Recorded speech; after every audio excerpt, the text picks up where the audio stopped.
بسم اللہ الرحمن الرحیم۔ ناظرین، میاں بیوی کے بارے میں مسلمانوں میں بہت سی باتیں پھیلی ہوئی ہیں۔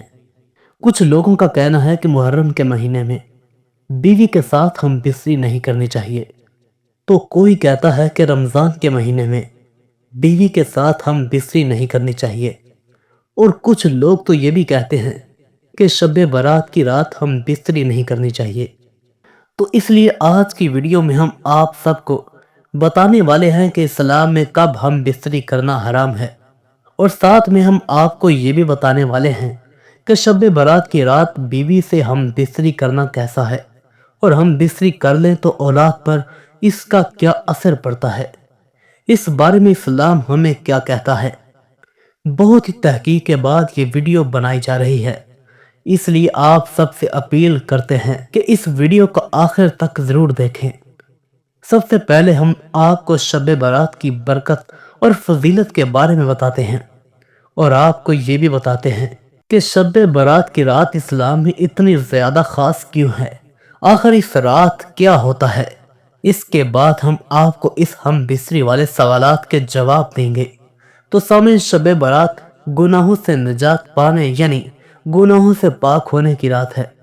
اس رات کو انسان کے 1 سال کے اعمال لکھے جاتے ہیں، یعنی کسی شخص نے کتنی نیکیاں کی ہیں اور کتنے گناہ کیے ہیں، یہ سب کچھ لکھے جاتے ہیں۔ حضرت عائشہ رضی اللہ تعالی عنہا فرماتی ہیں، ایک مرتبہ اللہ کے پیارے نبی حضرت محمد صلی اللہ علیہ وآلہ وسلم نے ارشاد فرمایا کہ کیا تم جانتے ہو کہ شعبان کی 15ویں رات میں کیا ہوتا ہے؟ تو میں نے عرض کیا کہ اے اللہ کے رسول صلی اللہ علیہ وآلہ وسلم، آپ ہی بہتر جانتے ہیں۔ تو اس پر آپ صلی اللہ علیہ وآلہ وسلم نے فرمایا کہ آنے والے سال میں جتنے بھی لوگ پیدا ہونے والے ہیں یا جن کا انتقال ہونے والا ہے، ان سب کے بارے میں اس رات کو لکھا جاتا ہے، اور اس رات میں لوگوں کے سال بھر کے اعمال اللہ تعالیٰ کی بارگاہ میں پیش کیے جاتے ہیں، اور اسی رات میں لوگوں کا رزق اتارا جاتا ہے۔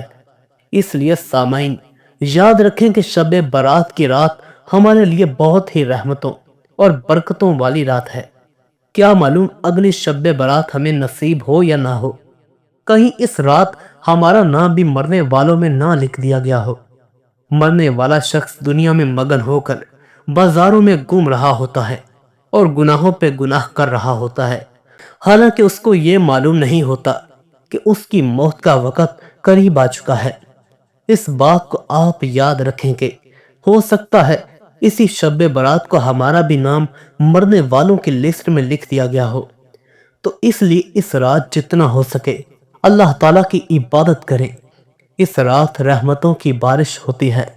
اس رات اللہ سب لوگوں کی مغفرت فرماتا ہے، سب کی دعاؤں کو قبول کرتا ہے، سوائے کچھ لوگوں کے جن لوگوں کی دعا اللہ قبول نہیں کرتا ہے۔ اول ان لوگوں کی جنہوں نے اپنے والدین کی نافرمانی کی ہو، دوسرا وہ لوگ جنہوں نے کسی کا حق کھایا ہو، تیسرا وہ لوگ جنہوں نے زنا کیا ہو، چوتھا وہ لوگ جنہوں نے شرک کیا ہو۔ سامعین، بہت سے لوگوں میں یہ بات پھیلی ہوئی ہے کہ شب برات کی رات بیوی سے ہم بستری کرنا حرام ہے، جائز نہیں ہے۔ تو ہم آپ کو بتا دیں کہ یہ بات سراسر غلط ہے کہ شب برات کی رات ہم بستری کرنا ناجائز اور حرام ہے، بلکہ اس رات بغیر کسی شک و شبہات کے آپ اپنی بیوی سے ہم بستری کر سکتے ہیں، اسلام میں منع نہیں ہے۔ لیکن ذرا سوچئے کہ اس طرح کی رحمتوں اور برکتوں والی راتیں ہمیں بار بار نہیں ملا کرتی ہیں، تو بہتر یہ ہونا چاہیے کہ ہم بستری تو ہم اور راتوں میں بھی کر سکتے ہیں اور کرتے ہی ہیں، لیکن اس طرح کی برکتیں ہم عام راتوں میں حاصل نہیں کر سکتے۔ تو بہتر یہ ہے کہ ان برکتوں والی راتوں میں ہمیں جی بھر کر عبادت کرنی چاہیے اور اللہ اور اس کے رسول کی رضا حاصل کرنی چاہیے۔ اب آئیے جانتے ہیں کہ کیا کبھی اپنی بیوی سے بھی ہم بستری کرنا حرام ہے، اور اگر ہے تو کب۔ تو پہلے نمبر پر ہے حیض کی حالت میں، جسے ماہواری اور پیریڈز بھی کہا جاتا ہے، اور اس کے علاوہ الگ الگ جگہوں میں الگ الگ نام سے بھی جانا جاتا ہے۔ تو سامعین، حیض اس خون کو کہتے ہیں جو عورتوں کو بالغ ہونے کے بعد آتا ہے، جس کا وقت کم سے کم 3 دن اور زیادہ سے زیادہ 10 دن کا ہوتا ہے۔ لیکن اگر 3 دن کے بعد اور 10 دن سے پہلے خون آنا بند ہو جائے تو عورت کا غسل کیے بغیر ہم بستری کرنا جائز نہیں ہے، اور اگر خون مکمل طور پر 10 دن میں بند ہو تو غسل کے بغیر بھی ہم بستری کرنا جائز نہیں ہے۔ نمبر 2، نفاس کی حالت میں بھی ہم بستری کرنا حرام ہے۔ نفاس اس خون کو کہتے ہیں جو عورتوں کو بچہ پیدا ہونے کے بعد آتا ہے، جس کا وقت زیادہ سے زیادہ 40 دن کا ہوتا ہے اور کم کا کوئی فکس ٹائم نہیں ہے۔ یاد رہ کہ ان دونوں صورتوں میں روزہ اور نماز ادا کرنے کی اجازت نہیں ہے، لیکن بعد میں روزوں کو ادا کرنا واجب ہے اور نماز معاف ہے۔ نمبر 3، فرض اور واجب روزے کی حالت میں ہم بستری کرنا حرام ہے۔ رہ گئی بات نفل روزے کی، تو اگر عورت نے اپنے شوہر کی اجازت کے بغیر روزہ رکھ لیا ہے تو مرد اگر چاہے تو ہم بستری کرنے کے لیے روزہ تروا سکتا ہے، لیکن اس کی قضا واجب ہے، اور اگر اجازت سے رکھی ہے تو اس صورت میں بھی حرام ہے۔ اور اگر مرد نے نفل روزہ رکھا تو ہر حال میں ہم بستری کرنا حرام ہے۔ نمبر 4، اعتکاف کی حالت میں چاہے مرد ہو یا عورت، اس صورت میں ہم بستری کرنا حرام ہے۔ نمبر 5، احرام کی حالت میں۔ احرام اس خاص کپڑے کو کہتے ہیں جس کپڑے کو باندھ کر حج اور عمرہ ادا کیا جاتا ہے۔ نمبر 6، جب عورت بیماری یا کمزوری کی وجہ سے ہم بستری کرنے کی طاقت نہ رکھتی ہو، اس حالت میں بھی ہم بستری کرنا حرام ہے۔ نمبر 7، جب عورت مہر معجل لینے کے لیے اپنے آپ کو شوہر سے روکے رکھے تو اس صورت میں بھی ہم بستری کرنا حرام ہے۔ مہر معجل اس مہر کو کہتے ہیں، یعنی اس دن مہر کو کہتے ہیں جو عورت کو فوراً دینے کا وعدہ کیا گیا ہو۔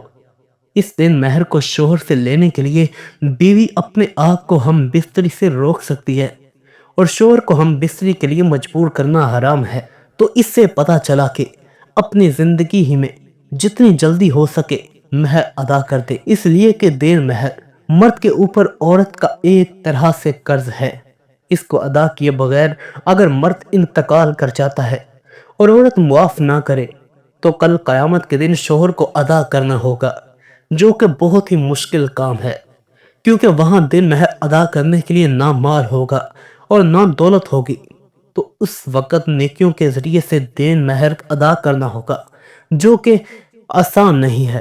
نمبر 8، نماز کا وقت تنگ ہونے کی صورت میں، یعنی کسی نماز کا وقت اتنا کم بچے کہ عورت یا مرد ہم بستری کرنے کے بعد غسل کر کے نماز ادا نہیں کر سکتے، تو اس صورت میں بھی ہم بستری کرنا حرام ہے۔ پہلے نماز ادا کریں، اس کے بعد جو چاہے کریں۔ اس سے ہمیں نماز کی اہمیت کا پتہ چلتا ہے کہ ہم کسی بھی دنیاوی کام کے لیے نماز کو نہیں چھوڑ سکتے، بلکہ جس نماز کے لیے جو وقت مقرر ہے اسی میں اس کو ادا کرنا ضروری ہے، اور اسی کا نام بندگی ہے۔ نمبر 9، ہیلا کی صورت میں۔ ہیلا کا مطلب ہوتا ہے قسم کھانا، اور شریعت میں شوہر کا اپنے بیوی سے ایک خاص ٹائم تک ہم بستری سے روکے رہنے کی قسم کھانے کو ہیلا کہتے ہیں۔ مثال کے طور پر کوئی مرد یہ قسم کھا لے کہ میں اپنی بیوی کے ساتھ 4 مہینے یا اس سے کم یا زیادہ دنوں تک ہم بستری نہیں کروں گا، تو اب بغیر کفارہ ادا کیے وہ اپنی بیوی کے ساتھ ہم بستری نہیں کر سکتا۔ اور کفارہ ادا کرنے کے 4 طریقے ہیں۔ پہلا، وہ یا تو ایک غلام آزاد کرے۔ دوسرا، 10 مسکینوں کو ایک دن دونوں ٹائم پیٹ بھر کر کھانا کھلائے۔ تیسرا، مڈل کلاس لوگوں کے پہننے لائق کپڑے خرید کر 10 مسکینوں کو دے دے۔ چوتھا، لگاتار 3 روزے رکھے۔ نمبر 10، زہار میں کفارہ ادا کرنے سے پہلے۔ زہار کا مطلب یہ ہے کہ اگر کسی نے اپنی بیوی کو اپنی ماں کی طرح یا بہن کی طرح یا خالہ پھوپھی یا کسی اور محرم عورت کی طرح بنا دے، یعنی اس طرح کہے کہ تم میری ماں کی طرح ہو، بہن کی طرح ہو یا کسی اور محرم کی طرح ہو، تو کفارہ ادا کیے بغیر ہم بستری کرنا حرام ہے۔ دھیان رہے کہ اسلام سے پہلے زہار کو ایک طرح کی طلاق ہی مانا جاتا تھا، لیکن نبی کریم صلی اللہ علیہ وآلہ وسلم نے ہم مسلمانوں کے اوپر کرم فرمایا کہ اسے کفارے کی صورت میں بدل دیا، اور کفارہ یہ ہے کہ یا تو مرد ایک غلام آزاد کرے یا 2 مہینے تک لگاتار روزے رکھے یا 60 مسکینوں کو 2 وقت ایک دن پیٹ بھر کر کھانا کھلائے۔ لیکن ضروری یہ ہے کہ کفارہ ہم بستری کرنے سے پہلے ادا کیا جائے۔ اس ویڈیو میں ہم نے 10 موقعوں کے بارے میں بتایا جس میں اپنی بیوی کے ساتھ ہم بستری کرنا حرام ہے، لیکن اس کے علاوہ اور بھی موقع ہیں جن میں اپنے بیوی سے ہم بستری کرنا حرام ہے، جس کے بارے میں انشاءاللہ ہم آنے والی ویڈیو میں پھر کبھی بتائیں گے۔ تو ہم امید کرتے ہیں کہ آپ کو آپ کے سارے سوالوں کے جواب مل گئے ہوں گے۔ تو اگر آپ کو یہ ویڈیو پسند آئی ہے تو اس کو لائک کریں اور ہمارے چینل کو بھی سبسکرائب کریں۔